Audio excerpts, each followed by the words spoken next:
exclusivo, o drama do lutador que ficou paraplégico depois de um nocaute no MMA.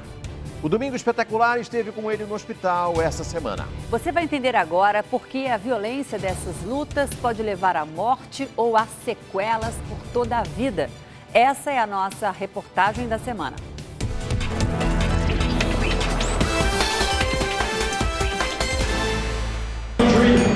O lutador Jeffrey Dahmer enfrentava os adversários afoito,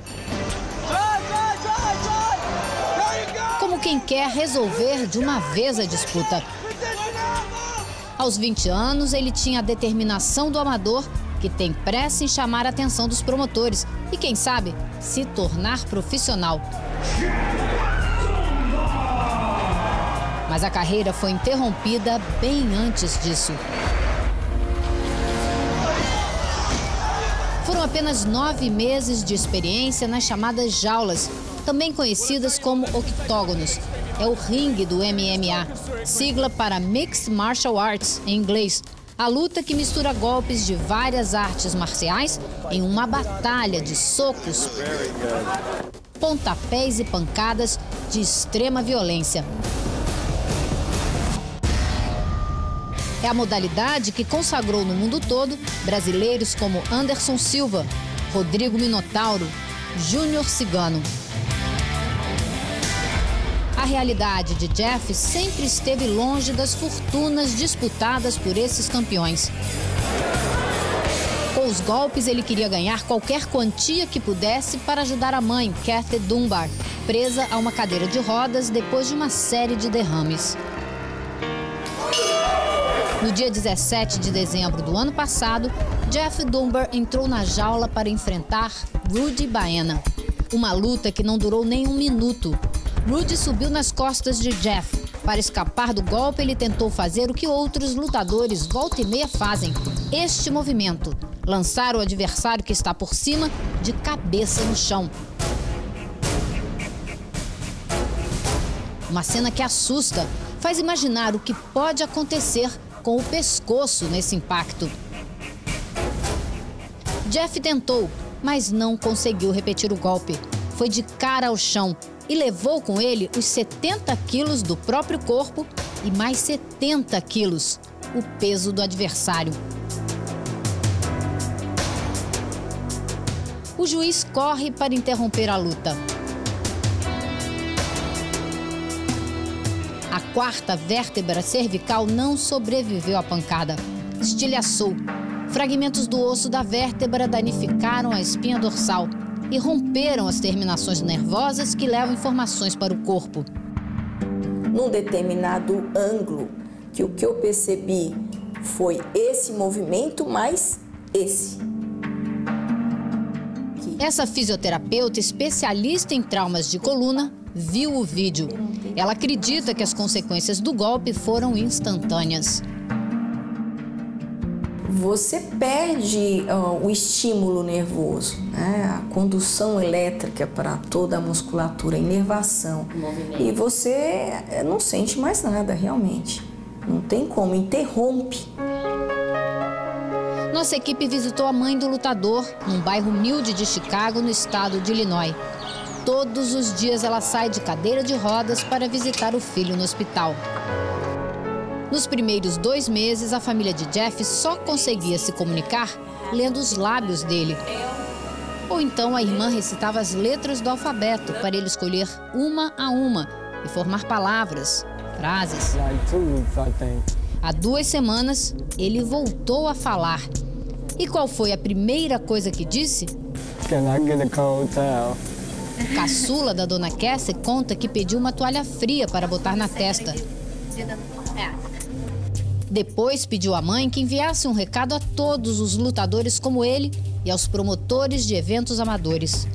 Protejam os lutadores e criem algum tipo de seguro para ajudar as famílias caso algo mais sério aconteça. Hoje o Jeff completa 21 anos e na semana que vem deve ser transferido para um hospital especializado na recuperação de pacientes com o mesmo tipo de lesão que ele sofreu. Ele já sonha em voltar para casa, ter uma vida um pouco mais normal. Mas, segundo os médicos, o movimento das pernas, ele nunca mais vai recuperar.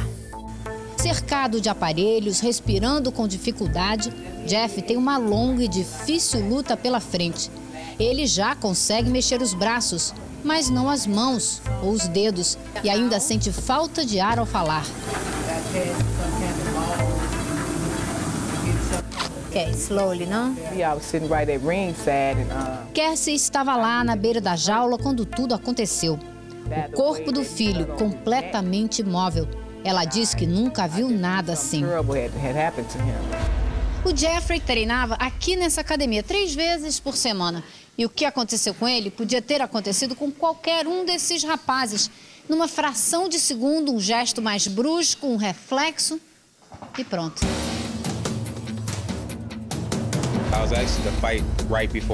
Daryl Emerson tem 21 anos. Foi o último da academia a entrar na jaula antes de Jeff. Ele conta que também viu tudo. Ficou impressionado. E ainda hoje é como se as imagens passassem em câmera lenta na mente dele. Daryl deseja o melhor para Jeff e também torce para não se transformar na próxima vítima. Guilhermo Sermento, de 21 anos, luta há 7. Ele também assistiu à luta de perto. Não imaginava que um golpe daqueles teria consequências tão sérias. Pergunto se ele se assustou. Guilhermo diz que sim, já que um acidente desses poderia acontecer com qualquer um. O treinador de Jeff, Josh Bullock, tem 41 anos e ainda luta de vez em quando, mesmo com os 6 pinos de metal que colocou no braço aos 17, depois de uma defesa que fraturou o osso. Ele acha que não se pode criar muitas regras e limitar muitos golpes. Diz que ou você vai com tudo ou não vai. Mas quando a conversa se concentra em Jeff, na vida que ele tinha e no futuro difícil que vai enfrentar, Josh muda de tom. Lembra que Jeff gostava de 2 coisas, lutar e jogar videogames. E não pode fazer nenhum dos 2 agora. Josh espera que ele recupere pelo menos os movimentos das mãos. O treinador se sente responsável pelo que aconteceu? Ele diz que faz parte de tudo isso, mas não força ninguém a lutar.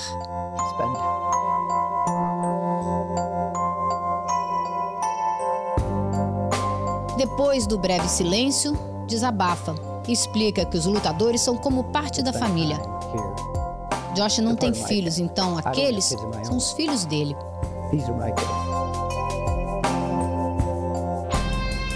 O treinador vai ao hospital com frequência. Em uma das visitas, levou de presente para Jeff o cinturão que a academia ganhou no dia em que o rapaz quebrou o pescoço. Josh criou um fundo para ajudar a família a pagar a conta do hospital, mas por enquanto eles não arrecadaram nem 1/10 da dívida. Jeff não tem seguro de saúde, não tem verba dos promotores da luta ou indenização pelo acidente. Nenhum amador tem. Ele recebia dinheiro do Estado para os gastos com a saúde da mãe e trabalhava durante meio período em um restaurante. O MMA, que parecia ser a grande esperança para mudar de vida, só trouxe mais dificuldades. Em Iowa, outra família americana vive um drama idêntico. Zach Kirk também tinha 20 anos quando pisou em uma jaula pela última vez, há 3 anos. Ele tentou derrubar o adversário pelas pernas, mas sofreu um golpe chamado guilhotina e foi de cara ao chão.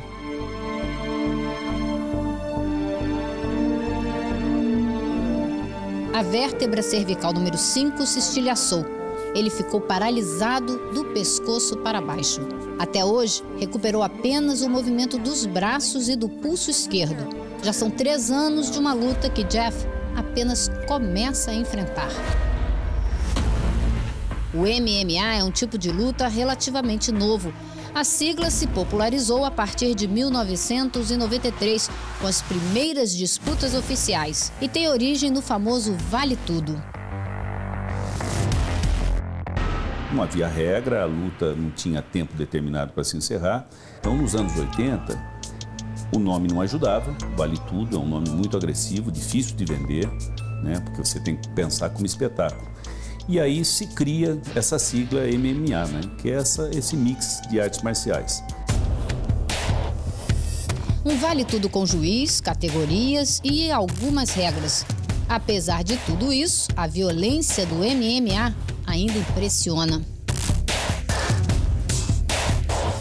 Não é um esporte porque se briga de galo é proibido, isso é a mesma coisa. É uma manifestação de violência gratuita. Eu não gosto, não concordo, eu acho que instiga a violência. Muitos lutadores carregam as sequelas. Gary Goodridge lutou por mais de 10 anos e foi diagnosticado com uma doença degenerativa no cérebro. Hoje, vive à base de medicamentos. A lesão cerebral de Gary se chama encefalopatia traumática crônica, comum entre praticantes de lutas violentas. Provoca dificuldade de raciocínio, problemas de memória, prejudica a coordenação motora e tremores. Tudo resultado dos repetidos choques na cabeça. E no ringue do MMA, todos estão expostos a esse tipo de trauma. Todo esporte que tem como objetivo socos ou chutes ou golpes na cabeça não é seguro. Cada vez que a pessoa leva um golpe na cabeça, o cérebro ele se mexe e bate nas paredes do crânio. E essas batidas repetidas durante anos podem lesar as estruturas cerebrais. O risco de lesões graves como essa estimularam a Associação Médica do Canadá a pedir que a prática do MMA fosse banida do país. O MMA é uma modalidade recente e, por isso, tem poucas estatísticas. Mas nos Estados Unidos há registro de pelo menos 2 mortes em eventos regularizados. Primeiro foi Sam Vasquez, em 2007. Ele ficou inconsciente depois de receber uma sequência de golpes. Permaneceu em coma durante 6 semanas antes de morrer. 3 anos depois, a vítima fatal foi Michael Kirkham. Na estreia como profissional do MMA, ele foi nocauteado e também não conseguiu retomar os sentidos. Faleceu 2 dias depois da luta. Hoje, a prática profissional de MMA é considerada ilegal em alguns estados americanos, como Nova York. Por lá, os canais de televisão são proibidos de transmitir as competições. No Brasil, um deputado federal também é contra a exibição dessas lutas. Quem assiste a luta, basta ver uma, vai enxergar a violência, joelhadas na cabeça, pontapés, cotoveladas no rosto. O objetivo dela é quanto mais ferindo, mais rápido acaba a luta e mais rápido ganha. É a violência pela violência. Em Chicago, Jeff Dunbar segue tratamento. Vive dias bons e dias ruins. Nos bons, consegue falar e respirar. Nos ruins, enfrenta febre e dor, muita dor. Ele diz que sabia de alguns riscos, uma perna quebrada, uma fratura do braço, mas nunca imaginou sofrer algo tão grave. O sonho de sustentar a mãe acabou na jaula do MMA. Agora é a mãe que precisa se desdobrar para ajudar o filho. Ela consegue até se levantar da cadeira de rodas por alguns minutos.